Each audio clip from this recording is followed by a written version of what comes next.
అడుగుతున్న కేటీఆర్ ను ఇవాళ ఆయన మాట్లాడుతుండు కాంగ్రెస్ పార్టీ మోసం చేసిందని. ఓరి సన్నాసి, అసెంబ్లీ ఎన్నికల్లో 39 సీట్లు ఇస్తే పార్లమెంటుకు వచ్చే వరకల్లా గుండు 0 ఇచ్చిండ్రు. 7 ఇట్లలో డిపాజిట్ పోయింది, 17 ఇట్లలో ఓడిపోయిండ్రు. ఇంకా మీ బుద్ధి మారలేదా? ఇంకా ఈ అబద్ధాలు మానరా?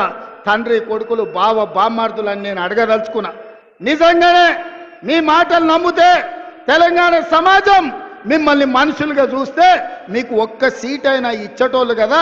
మీ పార్టీ పుట్టినప్పటి నుంచి ఇవాళటి వరకు ఎప్పుడు లేనంత హీనంగా దీనంగా దివాలా తీసి ఇవాళ బీఆర్ఎస్ పార్టీ బతుకు బస్టాండ్ అయింది.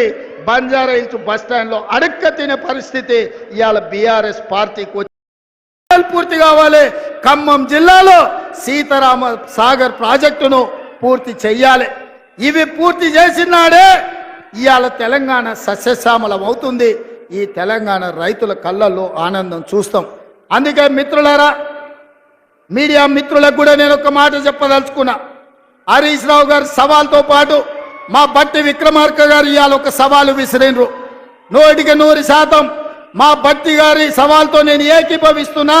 వ్యవసాయ రంగమైనా, సాగునీటి ప్రాజెక్టులైనా, లేకపోతే సంక్షేమ పథకాలైనా మా పార్టీ తరఫున బట్టి గారు, ఉత్తమ్ గారు వస్తారు.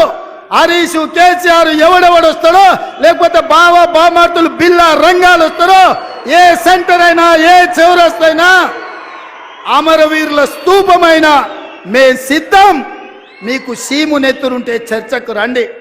10 ఏళ్ల మీ పాలన, 8 నెలల మా ఇందరమ్మ పాలన మీద సత్త పెడదాం, సవాలు చేద్దాం. తెలంగాణ సమాజాన్ని న్యాయం చెప్పమని అడుగుదాం.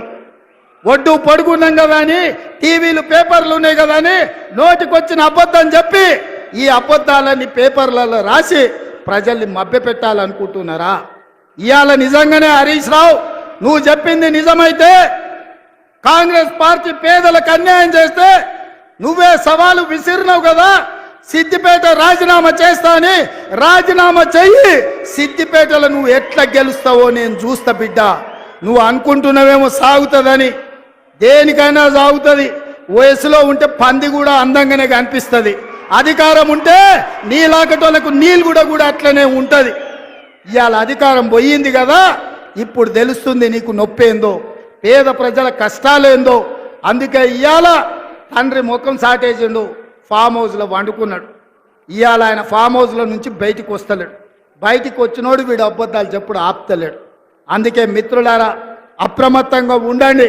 అయ్యో పాపం అని సానుభూతి చూస్తారా అంటే నాగుపాముకు నాగుకు పాలు పోసినట్టే అవుతుంది బీఆర్ఎస్ సోనిగిన మళ్ళా దగ్గరికి రానిస్తే. అందుకే ఈరోజు ఇంత మంచి కార్యక్రమం ఇవాళ